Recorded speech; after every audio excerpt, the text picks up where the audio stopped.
کہ جب جانور کو ذبح کیا جاتا ہے تو ارے اسے پانی پیش کیا جاتا ہے، پانی پلا دیا جاتا ہے۔ میں کہوں گا یا امام رضا، ارے آپ نے اپنے جد کو کیوں ایک گوسفند کے ذبح سے قربانی سے ملایا؟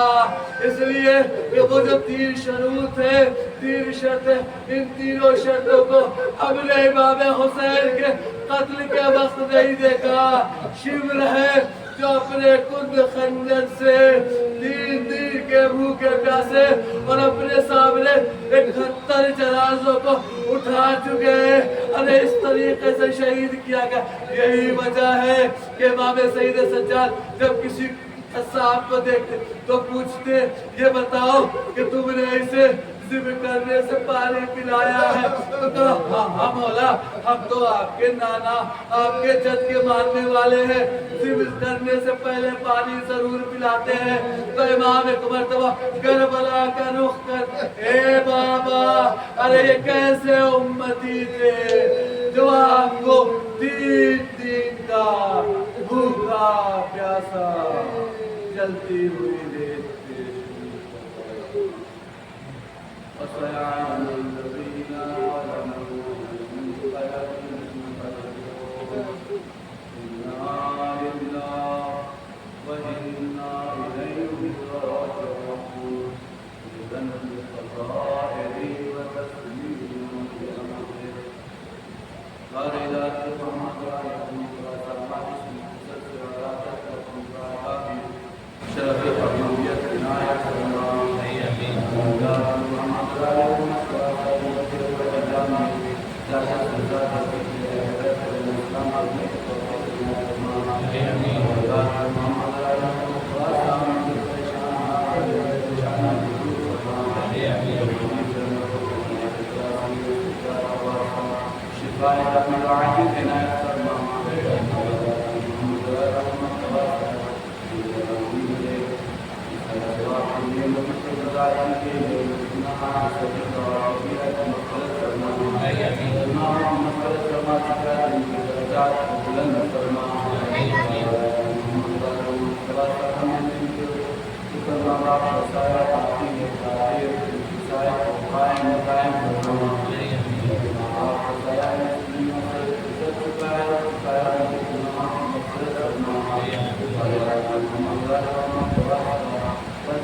ایران اسلام کو تمام جہان میں سربلند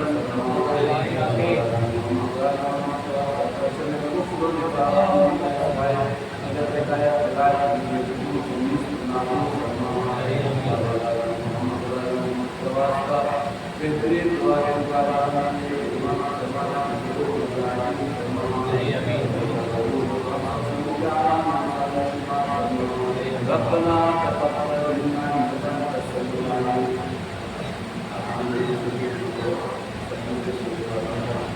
اللهم صل على محمد وعلى ال محمد اللهم صل على محمد وعلى ال محمد اللهم صل على محمد وعلى ال محمد بسم الله الرحمن الرحيم الحمد لله رب العالمين الرحمن الرحيم مالك يوم الدين اياك نعبد واياك نستعين صراط المستقيم صراط الذين انعمت عليهم غير المغضوب عليهم ولا الضالين بسم الله الرحمن الرحيم قل الله احد الله الصمد بسم الله الرحمن الرحيم قل الله احد الله الصمد بسم الله الرحمن الرحيم قل الله احد الله الصمد اللهم صل على محمد وعلى ال محمد اللهم صل على محمد وعلى ال محمد اللهم صل على محمد وعلى ال محمد وعلى ال محمد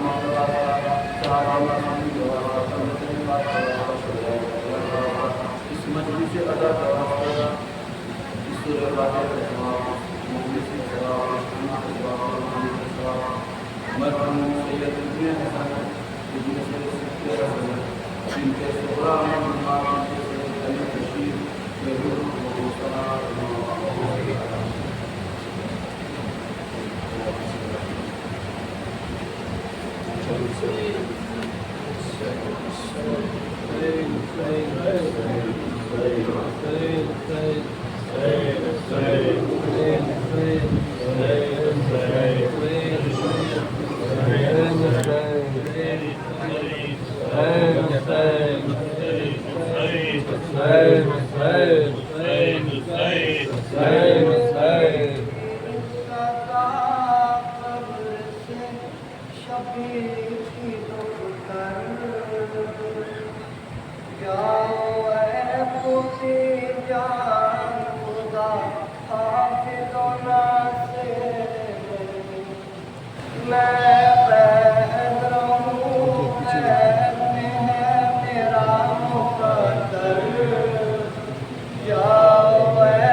کہہ دینا بہن باندھ گئی بس